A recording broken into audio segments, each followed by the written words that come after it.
नमस्कार सर्वांना। आजच्या भागामध्ये आपण राष्ट्रीय घडामोडींचा दुसरा टप्पा अभ्यासतोय। मागच्या भागामध्ये आपण जानेवारी ते मार्च 2024 याचा पहिला टप्पा अभ्यासला, सखोल अभ्यास केला, प्रत्येक मुद्दा आपण समजावून घेतला। या भागामध्ये आपण दुसरा टप्पा अभ्यासतोय। दुसऱ्या टप्प्यामध्ये काय महत्त्वाचे जे मुद्दे आहेत त्यांचा आपण विचार करूयात। नुकतीच श्रीराम प्राणप्रतिष्ठा सोहळा आपल्याला झालेला दिसतो। मग त्याच्यासाठी जी मूर्ती बनवलेली आहे त्या मूर्तीसाठी कोणत्या दगडाचा वापर करण्यात आलेला आहे हे नक्की विचारले जाईल। धार्मिक आधारावर विचारले जाणार नाही, पण मूर्तीसाठी दगड कोणता वापरला गेला आहे हे मात्र विचारले जाईल। मग आणखी काही विचारले जाईल की मागच्या जुन्या काळातील कोणत्या शैलीमधील ही मूर्ती आहे, अशा प्रकारे आपल्याला विचारले जाऊ शकतं। मग या मूर्तीवरती आपण विचार करूयात। श्रीराम प्राणप्रतिष्ठा सोहळा अनेक वर्षापासून असलेला लढा या ठिकाणी संपन्न झाला आणि श्रीरामांची प्राणप्रतिष्ठा त्या ठिकाणी करण्यात आली।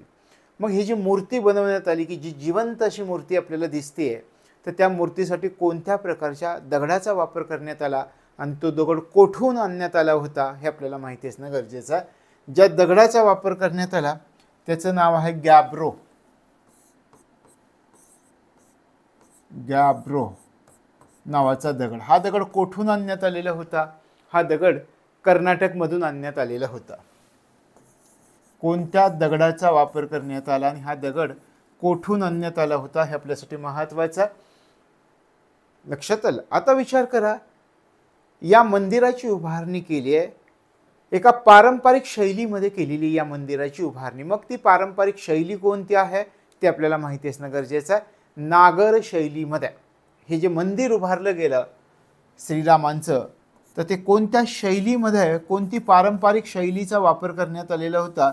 तर नागर शैली या पारंपरिक शैलीचा या मंदिराच्या वापरासाठी, उभारणीसाठी वापर करण्यात आलेला होता हे लक्षामध्ये ठेवायचं। तर 22 जानेवारी 2024 मध्ये ही प्राणप्रतिष्ठा जी आपण म्हणतो ते 22 जानेवारी 2024 मध्ये ही प्राणप्रतिष्ठा झालेली आपण अभ्यासलेली आहे। तशा प्रकारे आपल्या देशाचे पंतप्रधान नरेंद्र मोदींच्या हस्ते हा सोहळा त्या ठिकाणी संपन्न झालेला आपण पाहिला। अनेक मान्यवर त्या ठिकाणी आलेले आपल्याला दिसतं। ही जी मूर्ती आहे या मूर्तीचं नामकरण करण्यात आलंय। या मूर्तीला कोणतं नाव देण्यात आलेलं आहे? या मूर्तीला बालक राम असं नाव देण्यात आलेलं आहे। मूर्तीचं नाव काय आहे? बालक राम असं या मूर्तीचं नाव आहे। लहानपणीचे श्रीरामांची ही मूर्ती या ठिकाणी बसवण्यात आलेली आहे, त्याला बालक राम असं म्हटलंय। आणखी एक महत्त्वाचा, राम मंदिर जे बनवण्यात आलं जगामध्ये चर्चेचा विषय होता। मग या राम मंदिराचे मुख्य शिल्पकार कोण होते हे पण आपल्याला विचारतील। तर चंद्रकांत सोमपुरा त्यांचं नाव आहे। मुख्य शिल्पकार कोण होते? चंद्रकांत सोमपुरा हे या मूर्तीचे मुख्य शिल्पकार म्हणून कोणाला ओळखलं जातं? यांना ओळखलं जातं।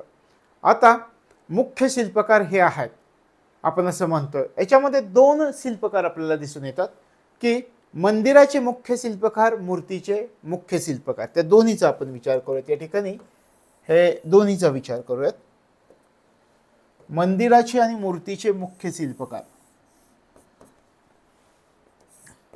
सुरुवातीला मंदिर आणि मूर्ती याचे शिल्पकार कोण होते हे वेगवेगळे आपल्याला लक्षामध्ये ठेवावे लागेल। मंदिराचे शिल्पकार कोण होते? मुख्य शिल्पकार आत्ता आपण सांगितला चंद्रकांत सोमपुरा हे व्यक्ती या ठिकाणी कोण मुख्य शिल्पकार होतं? तर चंद्रकांत सोमपुरा हे या मंदिराचे मुख्य शिल्पकार होते। आता विचार करा, मूर्तीचे शिल्पकार कोण आहेत? मूर्तीच्या शिल्पकारांचा जर तुम्ही विचार केला तर त्यांचं नाव आहे अरुण योगीराज। मूर्तीचे शिल्पकार अरुण योगीराज आपण या ठिकाणी म्हणूयात। या ठिकाणी एखादी व्यक्ती दाखवूयात। ते हे आहेत मंदिराचे शिल्पकार चंद्रकांत सोमपुरा, मूर्तीचे शिल्पकार अरुण योगीराज। अरुण योगीराज जे आहेत ते कर्नाटकचे आहेत। अशा प्रकारे हे लक्षामध्ये ठेवायचं आहे की श्रीराम प्राणप्रतिष्ठा सोहळ्यामध्ये मूर्तीसाठी कोणत्या प्रकारच्या दगडाचा वापर करण्यात आला याचा आपण विचार केला. सुरुवातीला म्हटलं की हा सोहळा कधी संपन्न झाला, 22 जानेवारी 2024 मध्ये हा सोहळा संपन्न झाला. त्याच्यानंतर कोणत्या दगडाचा, तर गॅब्रो दगडाचा वापर करण्यात आला. कर्नाटक राज्यातून आणण्यात आलेला होता. हे मंदिर जे बांधलं आहे ते कोणत्या पारंपरिक शैलीमध्ये बांधलेलं आहे, नागर शैलीमध्ये बांधलेले. मंदिरामध्ये ज्या मूर्तीची प्राणप्रतिष्ठा करण्यात आली त्या मूर्तीला कोणतं नाव देण्यात आलेलं आहे, तर त्या मूर्तीला बालक राम असं नाव देण्यात आलेलं आहे. त्याच्यानंतर आपण या ठिकाणी मंदिराचे शिल्पकार कोण, मूर्तीचे शिल्पकार कोण हे दोन्ही अभ्यासलं. मंदिराचे शिल्पकार चंद्रकांत सोमपुरा, मूर्तीचे शिल्पकार अरुण योगीराज. आता विचार करा, या मंदिराचं एक वैशिष्ट्य आहे, हे जे मंदिर बांधलं आहे ना त्याच्यामध्ये लोखंड, पोलाद, सिमेंट याचा वापर केलेला नाही आहे. म्हणजे आपण साधारणपणे बांधकामामध्ये, घरांच्या बांधकामामध्ये किंवा अलीकडच्या कालावधीमधील अनेक मंदिरांच्या बांधकामामध्ये कशाचा वापर करतो, लोखंडाचा, पोलादाचा, सिमेंटचा वापर करतो का, तर मग ह्या ठिकाणी या मंदिराचं वैशिष्ट्य असं आहे की हे मंदिर बांधताना कोणत्याही प्रकारे पोलादाचा, लोखंडाचा किंवा सिमेंटचा वापर केलेला आपल्याला दिसून येत नाही आहे. तशा प्रकारे हे प्राणप्रतिष्ठा कशी पार पडली आणि त्या मंदिराची, मूर्तीची वैशिष्ट्य कोणती हे या ठिकाणी आपण अभ्यासलं. पुढच्या प्रश्नाकडे जाऊयात. कॅनडामधील कोणत्या शहरांनी 22 जानेवारी हा दिवस अयोध्या राम मंदिर दिवस म्हणून घोषित केलेला आहे? कॅनडामधील काही शहर आहेत, 2 शहर आहेत कॅनडामधली. त्या कॅनडामधली शहरांनी काय केलं, आपण काय म्हटलं, प्राणप्रतिष्ठा 22 जानेवारी 2024 मध्ये झालेली. मग या शहरांनी 22 जानेवारी हा जो दिवस आहे हा दिवस अयोध्या राम मंदिर दिवस म्हणून घोषित केला. ती शहरं कोणती हे कमीत कमी आपल्याला माहिती असणं गरजेचं आहे. तर ओकविले नावाचं शहर आहे आणि ब्रम्पटन नावाचं शहर आहे. ओकविले, ब्रम्पटन हे 2 शहरं आहेत. ओकविले आणि ब्रम्पटन. लक्षात आलं? तर या 2 शहरांनी काय केलेलं आहे, हा 22 जानेवारी हा जो दिवस आहे अयोध्या राम मंदिर दिवस म्हणून घोषित केलेला आपल्याला दिसतो. हे 2 शहरं कोणत्या प्रांतामध्ये आहेत, तर त्या ठिकाणी कॅनडामध्ये ऑन्टारियो नावाचा प्रांत आहे. या ठिकाणी ओंटारियो नावाचा प्रांत आहे आणि या प्रांतामधील ही 2 शहरं आहेत. ओकविले आणि ब्रम्पटन या शहरांनी 22 जानेवारी हा दिवस अयोध्या राम मंदिर दिवस म्हणून घोषित केलेला आहे. पुढच्या प्रश्नाकडे जाऊयात. देशातील कोणत्या सर्वात लांब सागरी सेतूचं उद्घाटन पंतप्रधान नरेंद्र मोदी यांच्या हस्ते 12 जानेवारी 2024 रोजी केलेलं आहे? देशातील सर्वात लांब सागरी सेतू, आणि हा ॲक्च्युअल पिक्चर पहा की एक बनवलेलं पिक्चर की देशातील सर्वात लांब हा सागरी सेतू आहे. या सेतूचं उद्घाटन आपल्या देशाच्या पंतप्रधानांनी केले, नरेंद्र मोदींनी 12 जानेवारी 2024. आता मी तुम्हाला स्पष्टपणे विचारतो की देशातील सर्वात लांब सागरी सेतू कोणता आहे? त्याचं नाव आहे अटल सेतू. हा जो आहे तर त्याला अटल सेतू असं म्हणतात. लक्षात आलं? देशातील सर्वात लांब सागरी सेतू कोणता आहे? अटल सेतूचं उद्घाटन झालंय जानेवारी 2024. आपण म्हटलं 12 जानेवारी 2024. तारीख वगैरे पाठ करायची नाही अजिबात. 12 जानेवारी हे आपल्या माहितीसाठी कधी झालं आहे, 12 जानेवारी 2024 मध्ये याचं उद्घाटन झालं आहे पंतप्रधान नरेंद्र मोदींच्या हस्ते. याची लांबी किती आहे, हा जो अटल सेतू आहे याची लांबी सुद्धा आपल्यासाठी महत्त्वाची आहे. आणि त्या लांबीमध्ये समुद्रावरचा भाग किती, जमिनीवरचा भाग किती याचा आपण विचार करूयात. या ठिकाणी पहा, सुरुवातीला याची लांबी आपण विचारामध्ये घेऊयात. एकूण लांबी सुरुवातीला विचार करा. एकूण लांबी आहे 21.8 किलोमीटर. ही एकूण लांबी आहे. याच्यामध्ये मग जमिनीवरचा भाग येतो, समुद्रावरचा भाग येतो. मग समुद्रावरच्या भागाची एकूण किती लांबी आणि जमिनीवरच्या भागाची एकूण किती लांबी या 21.8 किलोमीटर आपण म्हणूयात समुद्रावरच्या भागाची किती लांबी आणि जमिनीवरच्या भागाची किती लांबी. समुद्रावरच्या भागाचा जर तुम्ही विचार केला तर तुम्हाला 16.5 किलोमीटर लांबी दिसून येते. समुद्रावरच्या भागाची 16.5 किलोमीटर एवढी लांबी आहे. जमिनीवरचा भाग विचारला तर उरलेली लांबी तुम्हाला जमिनीवरचा भाग दिसून येते. म्हणजे 21.8 मधून 16.5 जर गेला तर 5.3 किलोमीटर 5.3 किलोमीटर लांबी. तशा प्रकारे ही अटल सेतूची एकूण लांबी किती. पहिली गोष्ट आपण अभ्यासली 21.8 किलोमीटर, त्याच्यात समुद्रावरची लांबी 16.5 किलोमीटर, जमिनीवरची लांबी 5.3 किलोमीटर. आता विचार करा हे लेन जे आहेत एकूण किती लेन आहेत. हे एकूण 6 लेन आहेत. अटल सेतूला एकूण किती लेनचा मार्ग आहे. हा 6 लेनचा मार्ग आहे. अटल सेतूचा विस्तार कोठून कुठेपर्यंत आहे हे पण आपल्याला विचारतील. अटल सेतूचा विस्तार शिवडी ते न्हावाशेवा विस्तार कुठेपर्यंत आहे पहा. आपण या ठिकाणी म्हणूयात विस्तार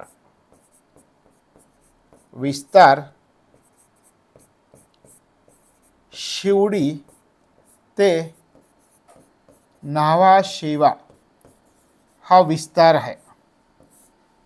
शिवडी ते न्हावाशेवा हा विस्तार आहे. अटल सेतूचा विस्तार कुठून कुठपर्यंत आहे म्हणजे दक्षिण मुंबईपासून नवी मुंबईपर्यंत. शिवडी दक्षिण मुंबई, न्हावाशेवा नवीन मुंबई. तशा प्रकारे दोन्ही प्रकारे लक्षात ठेवा. कुठून कुठपर्यंत शिवडी ते न्हावाशेवापर्यंत किंवा कदाचित दक्षिण मुंबईपासून नवी मुंबईपर्यंत. आता अटल सेतू विषयी आपण एवढी माहिती पाहिली. कुठून कुठेपर्यंत विस्तार याचा विचार केला. अटल सेतूचं पूर्वीचं काय नाव होतं हे माहिती आहे का तुम्हाला.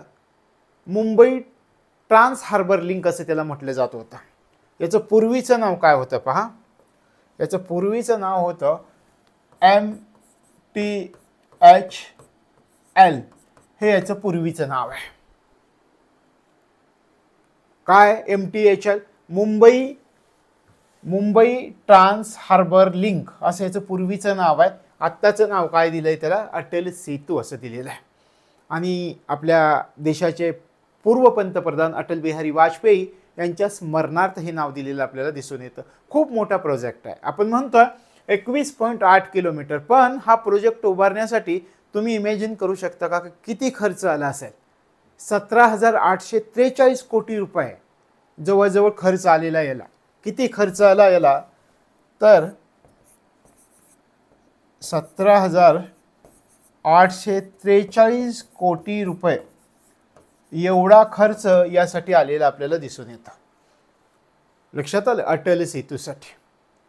आता तुम्ही म्हणाल एवढा खर्च झालाय आणि हा जो तुम्हाला 6 लेनचा सेतू दिसतोय ना तर साधारणपणे शासनाने सांगितले की याच्यावरती दररोज किती वाहनं ये जा करत असतात तर 70,000पर्यंत वाहनं याच्यावरती ये जा करत असतात.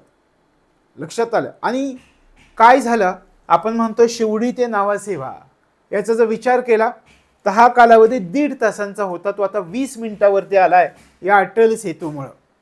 लक्षात आलं. आणि याची उभारणी कोणी केली आहे तर मुंबई महानगर प्रदेश विकास प्राधिकरणानं याची उभारणी केलेली. तर अशा प्रकारे देशातील कोणत्या सर्वात लांब सागरी सेतूचं उद्घाटन पंतप्रधान नरेंद्र मोदी यांच्या हस्ते झालंय ते अटल सेतूचं झालंय. आणि पूर्वीचं नाव पण मी तुम्हाला या ठिकाणी सांगितलं. कोणतं नाव सांगितलं तर MTHL हे त्याचं पूर्वीचं नाव होतं. हे लक्षामध्ये ठेवायचं. MTHL म्हणजे काय मुंबई ट्रान्स हार्बर लिंक असं आपण म्हटलंय. मुंबई ट्रान्स हार्बर लिंक आणि त्याला पुढं नाव दिलेलं आहे अटल सेतू. कुठून कुठेपर्यंत मार्ग आहे हे महत्त्वाचं आहे. शिवडी न्हावाशेवा आपण असंही म्हटलं दक्षिण मुंबई ते नवी मुंबई. त्याच्यानंतर एकूण लांबी आपण पाहिली. समुद्रावरची लांबी किती, जमिनीवरची लांबी किती. तशा प्रकारे हा प्रश्न आहे. आता आपण आपल्या पुढच्या मुद्द्याकडे जाऊयात.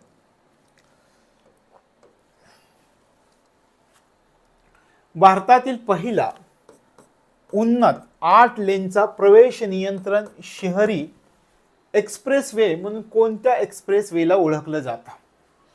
भारतातला पहिला 8 लेनचा शहरामध्ये प्रवेश करणारा एक्सप्रेसवे म्हणून कोणत्या एक्सप्रेसवेला ओळखलं जातं.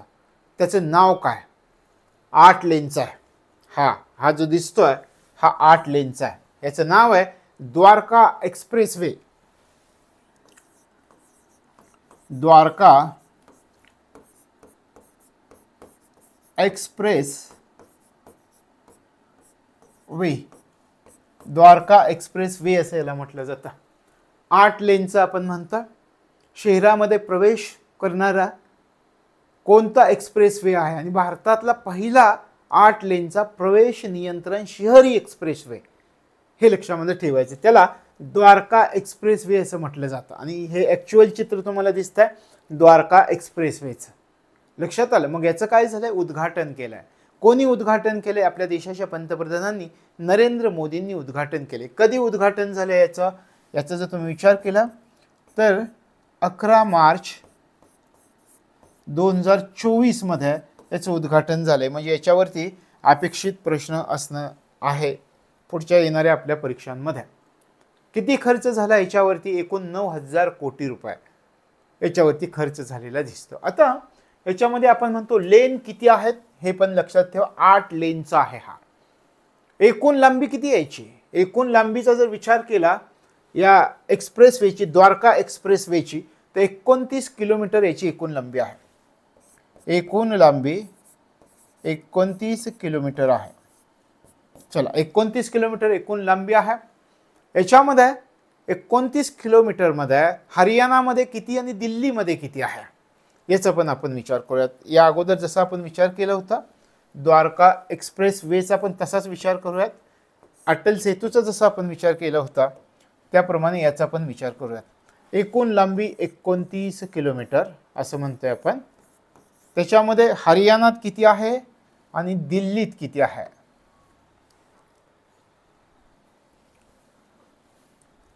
हरियाणा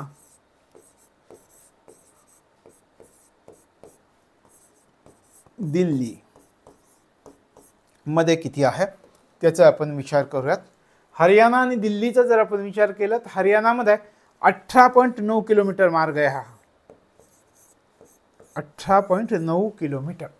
आणि दिल्लीचा जर विचार केला तर दिल्लीमध्ये 10.1 किलोमीटर मार्ग आहे.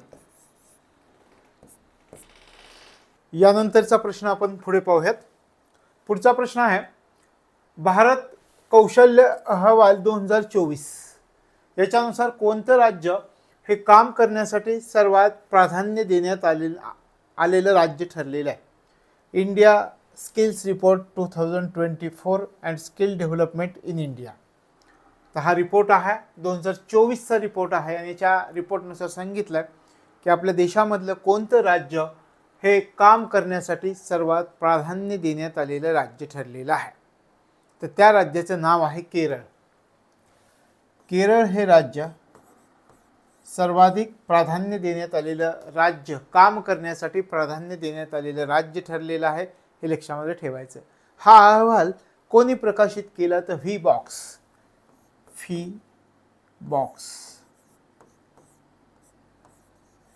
बॉक्स या संस्थेनं प्रकाशित केलाय हा अहवाल. लक्षात आलं. विविध संस्थांचं सहकार्य घेऊन व्ही बॉक्सनं हा अहवाल प्रकाशित केलेला आपल्याला दिसतो. तशा प्रकारे या अहवालानुसार ही गोष्ट लक्षामध्ये ठेवायची की भारत कौशल्य अहवाल 2024 नुसार किंवा इंडिया स्किल्स रिपोर्ट 2024 नुसार कोणतं राज्य हे काम करण्यासाठी प्राधान्य देण्यात आलेल्या देशातील सुरुवातच करावी लागेल पुन्हा एकदा.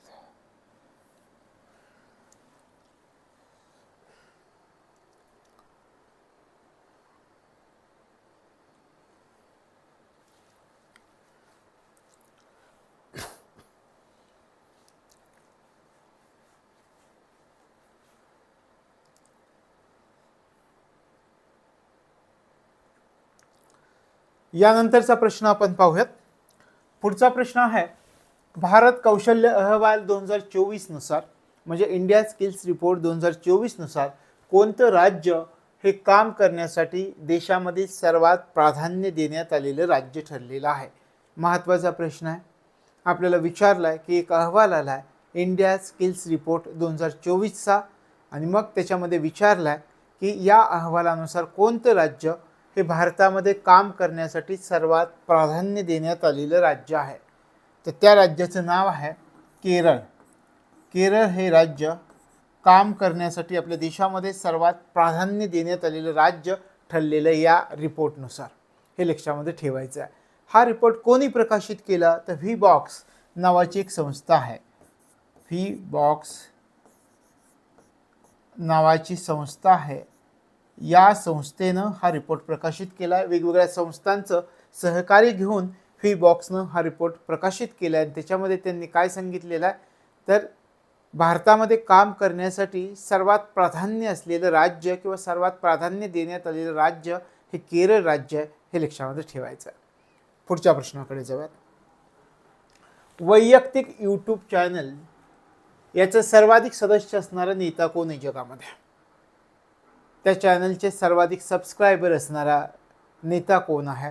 त्याच्यामध्ये नरेंद्र मोदींचं नाव जगामध्ये प्रथम क्रमांकावरती आहे.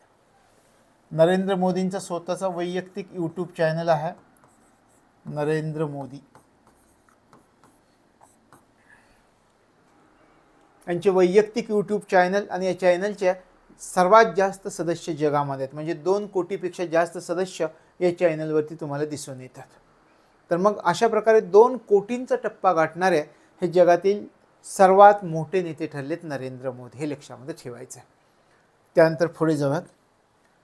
25 डिसेंबर 2023 रोजी सर्वात मोठ्या तबला वादनाचा गिनीज वर्ल्ड रेकॉर्ड भारतामधील कोणत्या शहरामध्ये झाला? एक गिनीज वर्ल्ड रेकॉर्ड झालं. हे ॲक्च्युअल पिक्चर आहे गिनीज वर्ल्ड रेकॉर्डचं. 25 डिसेंबर 2023ला आपण म्हणतात की काय सर्वात मोठं तबला वादन त्या ठिकाणी झालेलं आहे. आणि मग त्याचं गिनीज ऑफ वर्ल्ड रेकॉर्डमध्ये नोंद झाली. हे कोणत्या शहरामध्ये पार पडलं किंवा हे कोणत्या शहरामध्ये असा विश्वविक्रम झाला, तर ग्वाल्हेर या शहरामध्ये झाला आहे, मध्य प्रदेशामध्ये. ग्वाल्हेर MP, ग्वाल्हेर मध्य प्रदेश या राज्यामध्ये अशा प्रकारे तबला वादनाचा, लक्षात आलं, सर्वात मोठ्या तबला वादनाचा हा कार्यक्रम झालेला आपल्याला दिसून येतो. अशा प्रकारे एक या ठिकाणी समारंभ आयोजित करण्यात आलेला होता. हा कार्यक्रम कुठे झाला, तर तानसेन समारंभ आयोजित करण्यात आलेला होता. यासाठी तानसेन समारंभ, या तानसेन समारंभामध्ये हे world record Guinness book of world record झालेलं दिसतं.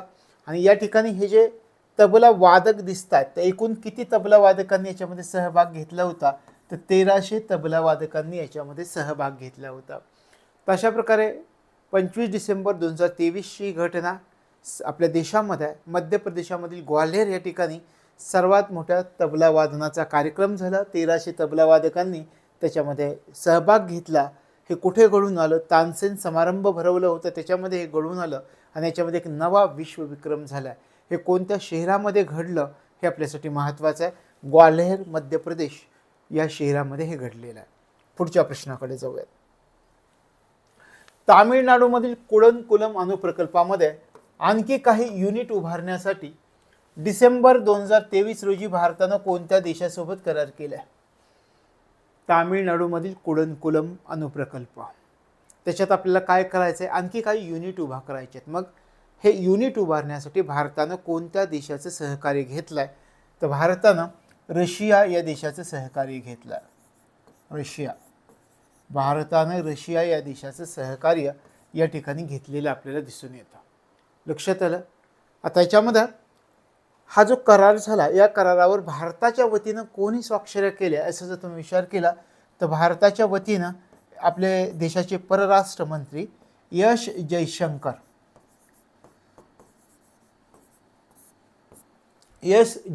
यांनी स्वाक्षऱ्या केलेल्या आपल्याला दिसतात. आणि रशियाचे परराष्ट्र मंत्र्यांनी त्यांच्या बाजूने स्वाक्षरी केलेली होते. त्यांचं नाव सर्गेई लाव्रोव्ह असं आहे. ते पण या ठिकाणी सांगतो मी, सर्गेई लाव्रोव्ह. तशा प्रकारे भारताच्या वतीने कोणी स्वाक्षऱ्या केल्या, रशियाच्या वतीने रशियाच्या परराष्ट्र मंत्र्यांनी स्वाक्षऱ्या केल्या आणि भारताच्या वतीनं भारताच्या परराष्ट्र मंत्र्यांनी स्वाक्षऱ्या केल्या. हे लक्षामध्ये ठेवायचं आहे. आता आणखी एक गोष्ट लक्षात ठेवा, या कुडनकुलम अणुप्रकल्पाबद्दल कधी तुम्हाला असं विचारलं की खालीलपैकी कोणता अणुप्रकल्प हा भारत आणि रशियामधील संयुक्त प्रकल्प आहे, कुडनकुलम. भारत व रशिया यांच्यामधील हा संयुक्त प्रकल्प आहे, हे लक्षामध्ये ठेवा. रशियामधील संयुक्त प्रकल्प भारत आणि रशियामधील हा संयुक्त प्रकल्प आहे. तशा प्रकारे तामिळनाडूमधील कुडनकुलम अणुप्रकल्प काही युनिट आपल्याला उभारायचे आहेत. त्यामुळे आपण आपल्या एका मित्र राष्ट्राचं सहकार्य घेतलं आहे. त्या मित्र राष्ट्राचं नाव आहे रशिया. मग भारताच्या वतीनं स्वाक्षरी करणारे परराष्ट्र मंत्री, रशियाच्या वतीनं स्वाक्षरी करणारे परराष्ट्र मंत्री. आणि दुसरी गोष्ट आपल्या लक्षात आली की हा जो कुडनकुलम अणुप्रकल्प आहे हा भारत आणि रशिया यांच्यामधील संयुक्त प्रकल्प आहे. लक्षात आलं. पुढे जाऊयात. नवीन शैक्षणिक धोरणानुसार काय घडलंय? कोणत्या पदवीची मान्यता विद्यापीठ अनुदान आयोगानं रद्द केलेली आहे? कोणत्या विद्यापीठ पदवीची मान्यता रद्द केली आहे? Master of philosophy, MPhil, master of philosophy ही पदवी रद्द केलेली आहे. लक्षात आलं. नवीन शैक्षणिक धोरणानुसार कोणत्या पदवीची मान्यता UGCनं म्हणजे विद्यापीठ अनुदान आयोगानं रद्द केली? तर मास्टर ऑफ फिलॉसॉफी या पदवीची मान्यता रद्द करण्यात आलेली, हे लक्षामध्ये ठेवा. पुढे जाऊयात. दरवर्षी कोणता दिवस हैदराबाद मुक्ती दिन म्हणून साजरा केला जाईल असं केंद्र सरकारनं 12 मार्च 2024 रोजी जाहीर केलं आहे. 12 मार्च 2024 रोजी महत्त्वाचं आहे. मग आपल्यासाठी दरवर्षी एक दिवस आहे की जो हैदराबाद मुक्ती दिन म्हणून साजरा केला जाणार आहे असं केंद्र सरकारनं 12 मार्च 2024 रोजी जाहीर केला. तो दिवस आहे 17 सप्टेंबर. 17 सप्टेंबर. तो 17 सप्टेंबरचा दिवस आहे. लक्षात आलं. कोणती कारवाई केली होती हैदराबादसाठी? आपण ऑपरेशन पोलो नावाची कारवाई केलेली होती. लष्करी कारवाई केली आणि 17 सप्टेंबर 1948ला निजाम राजवटीमधून स्वातंत्र्य मिळालं होतं. तशा प्रकारे मग केंद्र सरकारने 17 सप्टेंबर हा दिवस हैदराबाद मुक्ती दिन म्हणून साजरा केला जाईल असं जाहीर केलेलं आहे. पुढे जाऊयात. पंतप्रधान नरेंद्र मोदींनी 12 मार्च 2024 रोजी या जिल्ह्यात देशातील पहिल्या ऑटोमोबाईल इन प्लांट रेल्वे सायडिंग प्रकल्पाचं उद्घाटन केलेलं आहे. हे पहा, PM मोदी या ठिकाणी उद्घाटन करतात. First in plant train at Maruti सुझुकीच गुजरात प्लांट असं म्हटलं. मग याच्याविषयी आपण माहिती पाहूयात. आपण काय म्हणता? नरेंद्र मोदींनी 12 मार्च 2024 रोजी या जिल्ह्यामध्ये, कोणत्या जिल्ह्यामध्ये? गुजरातमधील मेहसाणा जिल्ह्यामध्ये. मेहसाणा हे नाव लक्षात ठेवा. मेहसाणा, गुजरात. मेहसाणा जिल्हा गुजरातमध्ये. पंतप्रधान नरेंद्र मोदींनी 12 मार्च 2024 रोजी मेहसाणा, गुजरात या ठिकाणी देशातील पहिल्या ऑटोमोबाईल इन प्लांट रेल्वे सायडिंग प्रकल्पाचं उद्घाटन केलेलं आहे. लक्षात आलं. पुढे जाऊया. राष्ट्रपिता महात्मा गांधी यांनी 12 मार्च 1923 रोजी काढलेल्या दांडी यात्रेच्या वर्धापन दिनानिमित्त आयोजित कार्यक्रमात पंतप्रधान नरेंद्र मोदी यांनी अहमदाबाद येथे कोणत्या आश्रमाचं उद्घाटन केलं आहे? 12 मार्च 1930 ची घटना. दांडी यात्रा जी काढलेली होती त्या दांडी यात्रेच्या वर्धापन दिनानिमित्त एक कार्यक्रम आयोजित करण्यात आलेला होता गुजरातमध्ये, अहमदाबाद या ठिकाणी. तर त्या ठिकाणी एका आश्रमाचं उद्घाटन नरेंद्र मोदींनी केलं. त्या आश्रमाचं नाव काय हे आपल्याला माहिती असणं गरजेचं आहे. आणि तो आश्रम हा आहे पहा, कोचरब आश्रम असं त्याला म्हटलं जातं. कोचरब आश्रम असं त्याला म्हटलं जातं. कोचरब आश्रम. लक्षात आलं. आपण या ठिकाणी कशाचा उल्लेख करतोय? या ठिकाणी आपण विचार केला की 12 मार्च 1930ला दांडी यात्रा झाली होती. त्याच्या वर्धापन दिनानिमित्तचा जो कार्यक्रम होता त्या कार्यक्रमामध्ये पंतप्रधान नरेंद्र मोदी यांनी अहमदाबाद, गुजरात येथे एका आश्रमाचं उद्घाटन केलं. त्या आश्रमाचं नाव काय? तर कोचरब आश्रम असे त्या आश्रमाचं नाव आहे. पुढे जाऊयात. पंतप्रधान नरेंद्र मोदी यांनी 9 मार्च 2024 रोजी कोणत्या ठिकाणी लचित बोरफुकन हे त्यांचाच पुतळा आहे, लचित बोरफुकन यांचा. यांच्या 125 फूट उंच पुतळ्याचं अनावरण केलं. स्टॅच्यू ऑफ वेल्लर याचं अनावरण केलं. कोणत्या ठिकाणी अनावरण झालं, किती फूट उंचीचं आहे हे आपण पाहिलं. हे 100 फूट उंच असं आपण म्हणतोय, म्हणजे उंची पण लक्षात घ्यावी लागेल. या पुतळ्याला कोणत्या नावाने संबोधलं जातं हे पण आपल्याला महत्त्वाचं या ठिकाणी लक्षात ठेवावं लागेल. स्टॅच्यू ऑफ वेल्लर या नावाने ओळखलं जातं. मग त्याचं अनावरण झालं आहे, कोणत्या ठिकाणी झालं आहे, आसाममध्ये. कोणत्या ठिकाणी, तर जोरहाट आसाम या ठिकाणी त्याचं अनावरण करण्यात आलेलं आहे. हे दोन्ही लक्षात ठेवा. स्टॅच्यू ऑफ वेलर असं म्हटलं जातं, 100 फूट उंच तो पुतळा आहे. तशा प्रकारे पंतप्रधान नरेंद्र मोदींनी 9 मार्च 2024 रोजी या जोरहाट आसाम या ठिकाणी लचित बोरफुकन यांच्या 125 फूट उंच पुतळ्याचं अनावरण केले. या पुतळ्याला कोणत्या नावाने ओळखलं जातं, तर आपण म्हटलं स्टॅच्यू ऑफ वेल्लर या नावाने ओळखलं जातं. पुढे जाऊयात. महिलांसाठी 2 राष्ट्रीय उत्कृष्टता केंद्र कोणत्या उद्देशाने सुरू करण्यात येणार आहे. महिलांसाठी 2 राष्ट्रीय उत्कृष्टता केंद्र उभारली जातात, ती कोणत्या उद्देशाने सुरू केली जाणार, कोणासाठी आहेत, महिला खेळाडूंसाठी. या ठिकाणी तुम्हाला महिला खेळाडू दिसतात.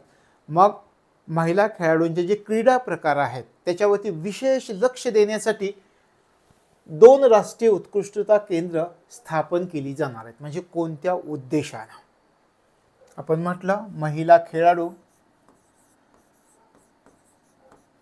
त्यांचे जे क्रीडा प्रकार आहेत, क्रीडा प्रकार खेळाचे प्रकार जे आहेत महिला खेळाडूंचे, यांचे जे क्रीडा प्रकार आहेत या क्रीडा प्रकारांवरती विशेष लक्ष देण्यासाठी, त्याच्यावरती विशेष लक्ष द्यायचं आहे. विशेष लक्ष देण्यासाठी ह्या महिलांसाठी 2 राष्ट्रीय उत्कृष्टता केंद्रांची स्थापना करण्यात आलेली आहे. लक्षात आलं कोणत्या उद्देशाने करण्यात आलेली हे लक्षामध्ये ठेवायचं. आणि ही घोषणा कधी करण्यात आली, तर आंतरराष्ट्रीय महिला दिन जो पार पडलाय 8 मार्चला, त्यावेळी घोषणा करण्यात आलेली आहे. लक्षात आलं, आंतरराष्ट्रीय महिला दिनानिमित्त अशा प्रकारची घोषणा केली गेलेली आहे. पुढे जाऊयात. कोणत्या राज्य सरकारनं ओरान हे अभिजात वन म्हणून घोषित केलं आहे. हे वन आहे ओरान, राजस्थान मधलं पवित्र वन असं याला म्हटलं जातं. मग साहजिकच आहे कोणत्या राज्य सरकारनं, याचं उत्तरच असणार आहे राजस्थान राज्य सरकारनं. राजस्थान राज्य सरकारनं, कोणत्या राज्य सरकारनं ओरान, कोणतं वन पहा, ओरान हे अभिजात वन म्हणून घोषित केलेले राजस्थान राज्याने केलेलं आहे. कारण का, त्या ठिकाणी हे वन पवित्र मानलं जातं. लक्षात आलं, तर राजस्थानमध्ये आढळणारे हे पवित्र उपवन असं याला म्हटलं जातं. त्या ठिकाणी जे समुदाय आहेत त्या समुदायाद्वारे या ठिकाणी जी जंगलं आहेत ती जंगलं पवित्र मानली जातात. तशा प्रकारे मग राजस्थान राज्य सरकारनं हे ओरान नावाचं वन आहे हे अभिजात वन म्हणून घोषित केलेलं आहे. हे लक्षामध्ये ठेवायचं आहे. पुढे जाऊया. पंतप्रधान नरेंद्र मोदी यांनी 8 मार्च 2024 रोजी आसाममधील कोणते राष्ट्रीय उद्यान आणि व्याघ्र प्रकल्पाला भेट दिली होती. 8 मार्च 2024 रोजी आंतरराष्ट्रीय महिला दिन 8 मार्चचा, त्या दिवशी आसाममधील कोणत्या राष्ट्रीय उद्यान आणि व्याघ्र प्रकल्पाला आपल्या देशातील पंतप्रधानांनी भेट दिली होती, तर ते काझीरंगा आहे. काझीरंगा राष्ट्रीय उद्यान, काझीरंगा हे लक्षामध्ये ठेवा. काझीरंगा 8 मार्च 2024ला आसाममधील काझीरंगा राष्ट्रीय उद्यान आणि व्याघ्र प्रकल्पाला नरेंद्र मोदींनी भेट दिलेली होती. याच्या अगोदर 2 पंतप्रधानांनी सुद्धा भेट दिली होती. पहिले पंतप्रधान आपले नेहरू आणि त्यांच्यानंतर राजीव गांधी, आणि आता 3रे पंतप्रधान ठरलेत नरेंद्र मोदी, की या काझीरंगा राष्ट्रीय उद्यानाला त्यांनी भेट दिलेली आहे. लक्षात आलं. तशा प्रकारे काझीरंगा या राष्ट्रीय उद्यानाचा जर विचार केला तर एक वैशिष्ट्य लक्षामध्ये तुमच्या असेल की हे कशासाठी प्रसिद्ध आहे. एक शिंगी गेंडा याच्यासाठी प्रसिद्ध असणारे हे मग हे पण विचारतील की हे अभयारण्य कशासाठी प्रसिद्ध आहे? एकसिंगी गेंड्यासाठी प्रसिद्ध असणारं अभयारण्य आहे. सर्वात मोठा अधिवास या ठिकाणी एकसिंगी गेंड्याचा आढळून येतं. लक्षात आलं? पुढे जाऊया. अरुणाचलचा 27वा जिल्हा म्हणून कोणत्या जिल्ह्याची घोषणा करण्यात आलेली आहे? 27वा जिल्हा म्हणून कोणत्या जिल्ह्याची घोषणा करण्यात आलेली आहे? बिचोम नावाचा जिल्हा आहे. बिचोम हा अरुणाचल प्रदेशामधील 27वा जिल्हा म्हणून घोषणा करण्यात आलेली आहे बिचोम जिल्ह्याची. लक्षात आलं? पुढे जाऊया. 5 मार्च 2024 रोजी भारतातील पहिल्या स्मॉल स्केल LNG युनिटचं उद्घाटन कोणत्या ठिकाणी करण्यात आलेलं आहे? भारतातलं पहिलं स्मॉल स्केल LNG युनिट कोठे करण्यात आलेलं आहे? विजयपूर मध्य प्रदेश या ठिकाणी करण्यात आलेलं आहे. विजयपूर मध्य प्रदेश, हे विजयपूर मध्य प्रदेश हे मागचं चित्र इथे पुढे लावलं गेलेलं दिसत आहे.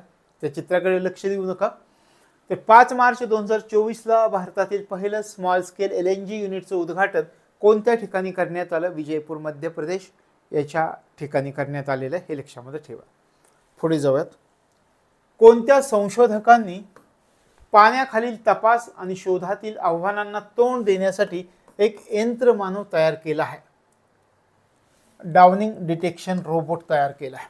कशासाठी? पाण्याखाली तपास करण्यासाठी आणि पाण्याखाली शोध घेण्यासाठी. ज्यावेळी माणसं पाण्याखाली शोध घ्यायला जातात, तपास घ्यायला जातात, काही प्रमाणात त्यांना मर्यादा पण असतात. मग आता काय केलं आहे? तर एक यंत्रमानव तयार केला आहे. आपल्याला काय विचारलं की कोणत्या संशोधकांनी हा तयार केला यंत्रमानव? मग आपल्याला या ठिकाणी सांगता येतं एका IITचा पण याच्यामध्ये समावेश आहे. IIT मंडी येथील संशोधकांनी, IIT मंडी आणि पलक्कड, मंडी आणि पलक्कड, IIT मंडी आणि पलक्कड येथील संशोधकांनी हा यंत्रमानव तयार केलेला आहे. लक्षात आलं? कोणत्या संशोधकांनी पाण्याखालील तपास आणि शोधातील आव्हानांना तोंड देता यावं यासाठी एका यंत्रमानव या ठिकाणी दिसतो. हा यंत्रमानव पहा. अशा प्रकारच्या यंत्रमानवाची रचना केली की तो पाण्याखाली जाऊन शोध घेऊ शकेल, तपास घेऊ शकेल आणि त्याला आपल्याला वरूनच कमांड देता येतील. तशा प्रकारचा यंत्रमानव तयार केला. तो कोणत्या संशोधकांनी? तर IIT मंडी आणि पलक्कड इथल्या संशोधकांनी तो तयार केलेला. हे लक्षामध्ये ठेवायचं. आता हा काय करणार आहे? समुद्रामध्ये सुद्धा खाली जाऊन तो तपास करू शकेल. शिवाय काही धरणं असतील त्या धरणाच्या तळाशी जाऊन सुद्धा हा यंत्रमानव तपास करू शकणार आहे. आणि मग मानवी सहभागाचा जो धोका होता की समुद्राच्या तळाला पाठवणं, धरणांच्या तळाला पाठवणं, एखाद्या जलाशयाच्या तळाला पाठवणं, तर हा धोका आता कमी होईल आणि माणसाची जागा आता रोबोट घेणार आहे. तर अशा प्रकारे IIT मंडी आणि पलक्कड या ठिकाणच्या संशोधकांनी हा पाण्याखालील तपास आणि शोधातील आव्हानांना तोंड देण्यासाठी एका यंत्रमानवाची निर्मिती केलेली आहे. पुढे जाऊयात. नॅशनल पेमेंट कॉर्पोरेशन ऑफ इंडियानं 6 मार्च 2024 रोजी ब्लॉकचेन आणि आर्टिफिशियल इंटेलिजन्स तंत्रज्ञानावर संयुक्त संशोधन करण्यासाठी कोणत्या IISc सोबत दीर्घकालीन कराराची घोषणा केलेली आहे? Indian institute of sciences, IISc. तर कोणत्या IIScशी करार केला? कशासाठी? कोणी केला करार? NPCIने केला. नॅशनल पेमेंट कॉर्पोरेशन ऑफ इंडियानं करार केला. कधी करार केला? 6 मार्च 2024चा करार आहे. कशा संबंधी आहे? कसं संशोधन करायचं आहे? आर्टिफिशियल इंटेलिजन्स आणि ब्लॉकचेन तंत्रज्ञानावरती संशोधन करायचं आहे. मग NPCIनं कोणत्या इंडियन इन्स्टिट्यूट ऑफ सायन्सेस सोबत म्हणजे IISc सोबत दीर्घकालीन कराराची घोषणा केलेली? तर IISc बेंगळुरू, IISc बेंगळुरू याच्यासोबत करार केलेला आहे. IISc बेंगळुरू सोबत करार केलेला आहे. NPCIनं IISc बेंगळुरू सोबत करार केलेला आहे. लक्षात आलं. आर्टिफिशियल इंटेलिजन्स आपण म्हटलं की कृत्रिम बुद्धिमत्ता, NPCIला याची मोठ्या प्रमाणात आवश्यकता लागते. मग त्यासाठी करार केलाय इंडियन इन्स्टिट्यूट ऑफ सायन्सेस बेंगळुरूशी. पुढे जाऊयात. छत्रपती शिवाजी महाराज यांचा अश्वारूढ पुतळा कोणत्या राज्यामध्ये उभारण्यात आला आहे? या ठिकाणी दिसतोय तो अश्वारूढ पुतळा उभारलेला. तो कोणत्या राज्यामध्ये? तर आसाम राज्यामध्ये उभारण्यात आलेला आहे. जोरहाट आसाम या ठिकाणी उभारण्यात आलेला आहे. जोरहाट आसाम या ठिकाणी हा पुतळा उभारण्यात आलेला आहे. म्हणजे आपल्या राज्याच्या बाहेर सुद्धा या ठिकाणी पुतळा उभारला गेला, हे लक्षामध्ये ठेवायचं आहे. लक्षात आलं. हा पुतळा कोणी तयार केला आहे याचा जर तुम्ही विचार केला तर त्यांचं नाव सुद्धा लक्षात ठेवा. हा पुतळा जो तयार केला आहे त्यांचं नाव आहे बिराज खटावकर. बिराज खटावकर असं त्यांचं नाव आहे. लक्षात आलं. पुढे जाऊया.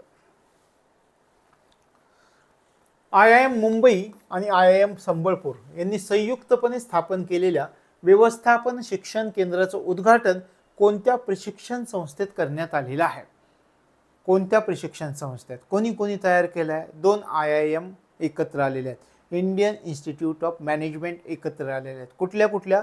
IIM मुंबई आणि IIM संबलपूर यांनी संयुक्तपणे स्थापना केली आणि व्यवस्थापन शिक्षण केंद्राचं उद्घाटन झालं आहे. तर या व्यवस्थापन शिक्षण केंद्राचं उद्घाटन कोणत्या ठिकाणी करण्यात आलेलं आहे? कोणत्या प्रशिक्षण संस्थेमध्ये करण्यात आलेलं आहे? तर या ठिकाणी त्या प्रशिक्षण संस्थेचं नाव आहे नालको. नालको प्रशिक्षण संस्था. नालको प्रशिक्षण संस्थेमध्ये उद्घाटन करण्यात आलेलं आहे. नालको प्रशिक्षण संस्था. लक्षात आलं. कुठे आहे ही नालको प्रशिक्षण संस्था? अंगुल, ओडिशा. अंगुल, ओडिशा या प्रशिक्षण संस्थेत या केंद्राचं उद्घाटन करण्यात आलेलं आहे. त्या केंद्राला आपण काय म्हणतो? तर व्यवस्थापन शिक्षण केंद्राचं उद्घाटन केलंय. कोणत्या? 2 IIM तयार केलेलं आहे हे संयुक्तपणे, IIM मुंबई आणि IIM संबलपूर. आणि नालको प्रशिक्षण संस्थेमध्ये याचं उद्घाटन झालंय. नालको प्रशिक्षण संस्था कुठे आहे? अंगुल, ओडिशा या ठिकाणी आहे, हे लक्षामध्ये ठेवायचं आहे. पुढे जाऊयात. 4 ते 7 मार्च 2024 दरम्यान ऑल इंडिया रिसर्च स्कॉलर्स समिटचं आयोजन कोणत्या IITनं केलं होतं? हे समिटचं आयोजन आहे 2024च्या, आपण म्हणतोय 4 ते 7 मार्च 2024च्या दरम्यान. कशाचं झालं आहे? All India research scholars summit, ज्याला आपण काय म्हणतोय? AIRSS, All India research scholars समिटचं आयोजन कोणत्या IITनं केलं होतं? IIT मद्रासने केलं होतं. IIT मद्रास. IIT मद्रासने हे आयोजन केलेलं होतं, हे लक्षामध्ये ठेवायचं आहे. आता या ठिकाणी प्रमुख उद्देश कोणता होता? प्राथमिक अजेंडा कोणता होता? तर वेगवेगळ्या संशोधन क्षेत्रातील जी प्रगती आहे, नवीन येणारी प्रगती, तर ती प्रगती एक्सप्लोर करणं अशा प्रकारचा उद्देश आहे. मग या ठिकाणी आपल्याला फक्त लक्षामध्ये काय ठेवायचं आहे? ऑल इंडिया रिसर्च स्कॉलर्स समिटचं आयोजन कोणत्या IITने केलेलं होतं? 2024 मध्ये IIT मद्रास. विविध संशोधन क्षेत्रामधील जी काही नवीन होणारी प्रगती आहे, ती नवीन होणारी प्रगती एक्सप्लोर करणं हा उद्देश आहे याचा. लक्षात आलं. पुढचा प्रश्न पाहूया. Central institute of petrochemicals engineering and टेक्नॉलॉजीच्या 3 केंद्रांचं उद्घाटन कोणत्या शहरामध्ये करण्यात आलेलं आहे? Central institute of petrochemicals engineering and टेक्नॉलॉजीच्या 3 केंद्रांचं उद्घाटन झालं आहे. कोणत्या शहरामध्ये झालं आहे?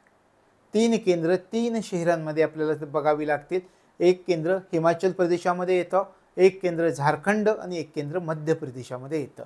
मग आपण त्या 3 केंद्रांची नावं पाहूयात. बद्दी हिमाचल प्रदेश,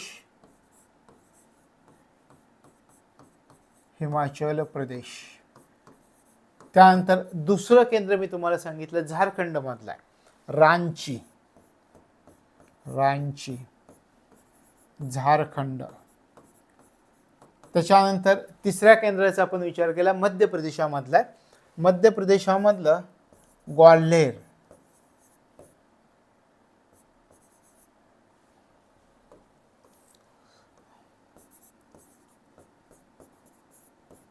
ग्वाल्हेर MP, मध्य प्रदेश. तशा प्रकारे या शहरांमध्ये central institute of petrochemicals engineering and टेक्नॉलॉजीच्या 3 केंद्रांचं उद्घाटन कोणत्या शहरांमध्ये आहे? तर या शहरांमध्ये बद्दी, रांची, ग्वाल्हेर या शहरांमध्ये करण्यात आलेलं आहे. लक्षात आलं? तर ही 3 शहरं आपल्याला माहिती असणं गरजेचं आहे. पुढच्या प्रश्नाकडे जाऊयात. चोल राजवंशाच्या बलाढ्य सागरी साम्राज्याच्या सन्मानार्थ INS मांडवी येथे नौदल युद्ध महाविद्यालयाच्या प्रशासकीय आणि प्रशिक्षण इमारतीला कोणाचं नाव देण्यात आलेलं आहे? कोणाचं नाव देण्यात आलेलं आहे? चोल भवन असं नाव दिलंय. कोणतं नाव देण्यात आलेलं आहे? चोल भवन हे नाव देण्यात आलेलं आहे. चोल भवन कशाला दिलंय पहा. चोल राजवंशाच्या बलाढ्य सागरी साम्राज्याच्या सन्मानार्थ INS मांडवी येथे नौदल युद्ध महाविद्यालयाच्या प्रशासकीय आणि प्रशिक्षण इमारतीला कोणतं नाव देण्यात आलेलं? तर चोल भवन असं नाव देण्यात आलेलं आहे. हे लक्षामध्ये ठेवायचं आहे.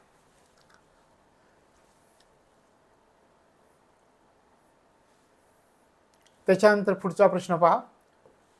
पंतप्रधान नरेंद्र मोदी यांनी 5 मार्च 2024 रोजी कोणत्या विमानतळावर भारतीय विमानतळ प्राधिकरणाच्या नागरी विमान वाहतूक संशोधन संस्थेचं उद्घाटन केलेलं आहे?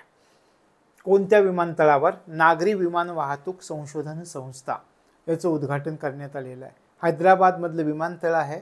त्या विमानतळाचं नाव आहे बेगमपेट विमानतळ. बेगमपेट विमानतळ. बेगमपेट विमानतळ. तर 5 मार्च 2024 ला उद्घाटन झालेलं आहे. कोणत्या विमानतळावर? तर बेगमपेट विमानतळावर भारतीय विमानतळ प्राधिकरणाच्या नागरी विमान वाहतूक संशोधन संस्थेचं उद्घाटन त्या ठिकाणी करण्यात आलेलं आहे. पुढचा प्रश्न पहा. शाश्वत भारत सेतू विनिंग नेट झिरो केंद्र कोणत्या शहरामध्ये विकसित करण्यात आलेलं आहे? शाश्वत भारत सेतू विनिंग नेट झिरो केंद्र कोणत्या शहरामध्ये विकसित करण्यात आलेलं आहे? नागपूर. नागपूर शहरामध्ये विकसित करण्यात आलेला आहे. लक्षात आलं? तशा प्रकारे कशाचं आहे हे शाश्वत भारत सेतू विनिंग नेट झिरो केंद्र? कशाशी संबंधित आहे? काय सुचवलं जातं या केंद्रामधून? आपल्या जीवनाला उपयुक्त आणि शाश्वत जीवनशैली कशी असली पाहिजे याचा संदेश याच्यामधून दिला जातो. संदेश दिला जातोय, उपाय सुचवले जातात आणि पद्धती सुद्धा सुचवल्या जातात की उपयुक्त आणि शाश्वत जीवनशैली कशी असली पाहिजे. आणि मग त्याला म्हटलं गेलंय की शाश्वत भारत सेतू विनिंग नेट झिरो केंद्र हे नागपूर शहरामध्ये या ठिकाणी विकसित करण्यात आलेलं आहे. कोणत्या शहरामध्ये विकसित? तर नागपूर शहरामध्ये विकसित केले गेलेलं आहे. कोणी हे केंद्र विकसित केलं आहे?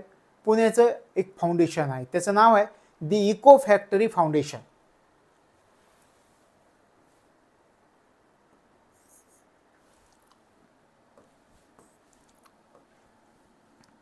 कोणी विकसित केलंय?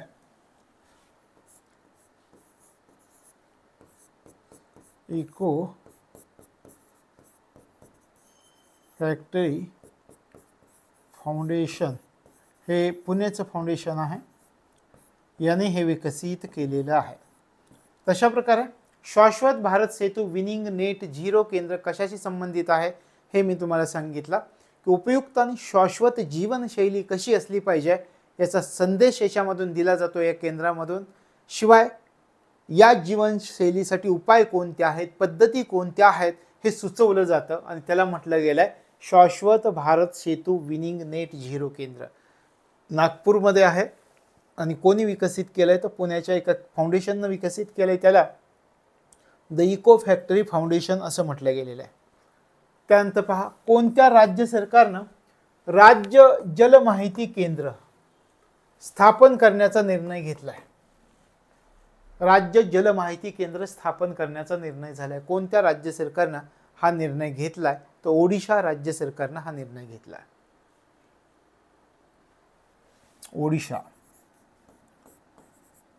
ओडिशा राज्य सरकारने निर्णय घेतलाय. तर हे लक्षात ठेवायचं. राज्य जल माहिती केंद्र स्थापन करण्याचा निर्णय घेणारं राज्य कोणतं आहे?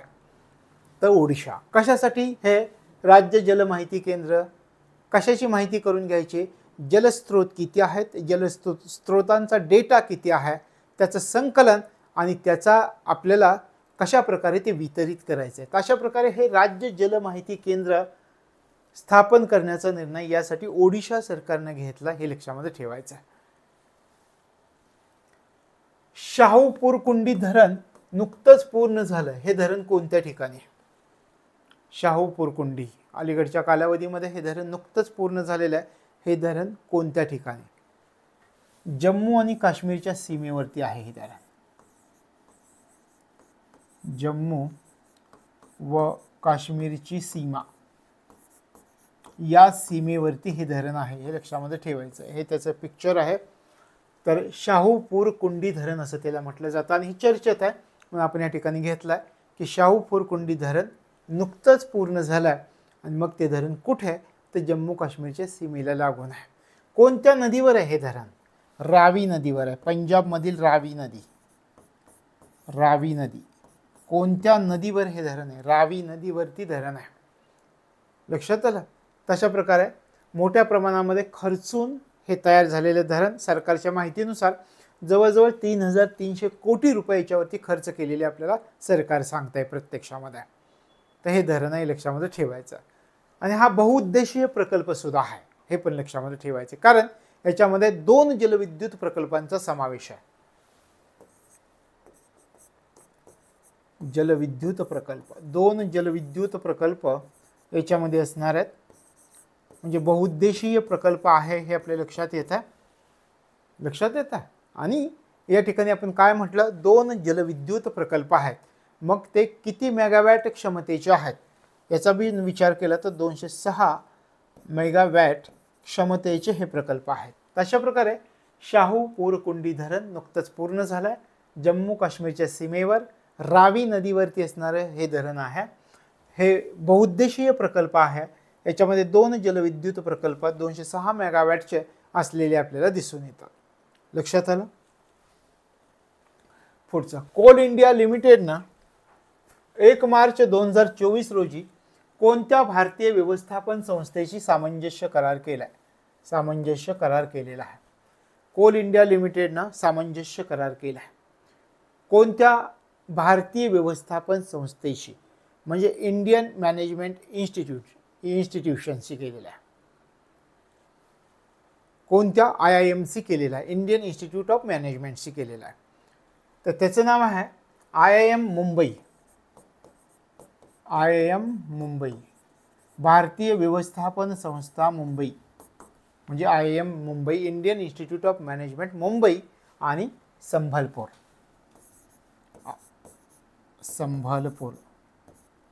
यांच्याशी करार केलेला आहे. लक्षात आलं? कोल इंडिया लिमिटेडनं 1 मार्च 2024 रोजी कोणत्या भारतीय व्यवस्थापन संस्थेशी सामंजस्य करार केला आहे? तर IIM मुंबई आणि संबलपूर यांच्याशी सामंजस्य करार केलेला दिसतोय. अशा प्रकारे हे आजचा भाग या ठिकाणी पूर्ण होतं. भेटूयात पुढच्या भागामध्ये. तोपर्यंत तुम्हाला तुमच्या अभ्यासासाठी मनापासून शुभेच्छा.